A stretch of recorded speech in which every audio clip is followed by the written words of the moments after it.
Assalamualaikum warahmatullahi wabarakatuh. Perkenalkan, nama saya Luki Setiawan dari Fakultas Teknik Prodi Teknik Mesin. Di sini saya akan mempresentasikan tentang geopolitik di Indonesia. Geopolitik berasal dari kata geo dan politik. Geo berarti bumi dan politik berasal dari bahasa Yunani politeia. Poli artinya kesatuan masyarakat yang berdiri sendiri dan tea artinya urusan. Di Indonesia, geopolitik juga disebut dengan wawasan Nusantara.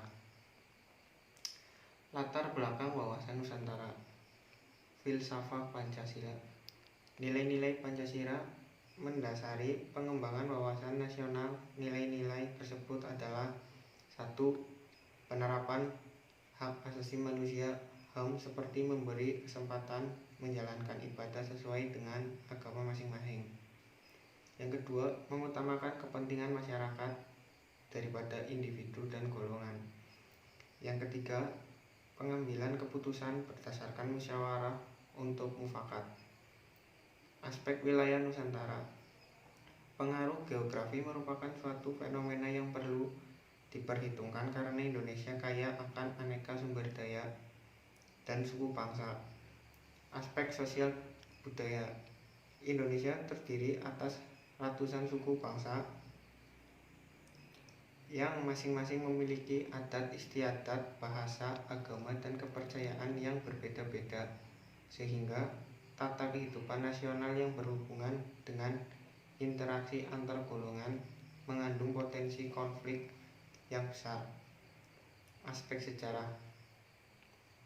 Negara Kesatuan Republik Indonesia merupakan wawasan nasional Indonesia yang diwarnai oleh pengalaman sejarah yang tidak menghendaki terulangnya perpecahan dalam lingkungan bangsa dan negara Indonesia. Hal ini dikarenakan kemerdekaan yang telah diraih oleh bangsa Indonesia merupakan hasil dari semangat persatuan dan kesatuan yang sangat tinggi bangsa Indonesia sendiri. Jadi semangat ini harus tetap dipertahankan untuk persatuan bangsa dan menjaga wilayah kesatuan Indonesia. Kedudukan wawasan Nusantara. 1. Wawasan Nusantara sebagai ajaran yang diyakini kebenarannya oleh masyarakat dalam mencapai dan mewujudkan tujuan nasional. Wawasan Nusantara dalam paradigma nasional memiliki spesifikasi Pancasila sebagai falsafah ideologi bangsa dan dasar negara berkedudukan sebagai landasan ideal. Undang-Undang Dasar 1945 sebagai landasan konstitusi negara berkedudukan sebagai landasan konstitusional. Wawasan nasional sebagai visi nasional berkedudukan sebagai landasan konsepsional. Ketahanan nasional sebagai konsepsi nasional berkedudukan sebagai landasan konsepsional. GBHN sebagai politik dan strategi nasional berkedudukan sebagai landasan operasional.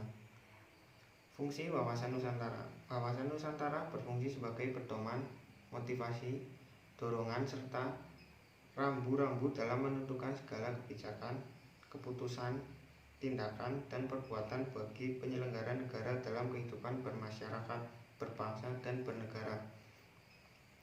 Tujuan wawasan Nusantara terdiri dari 2, yaitu tujuan nasional dapat dilihat dalam pembukaan UUD 1945.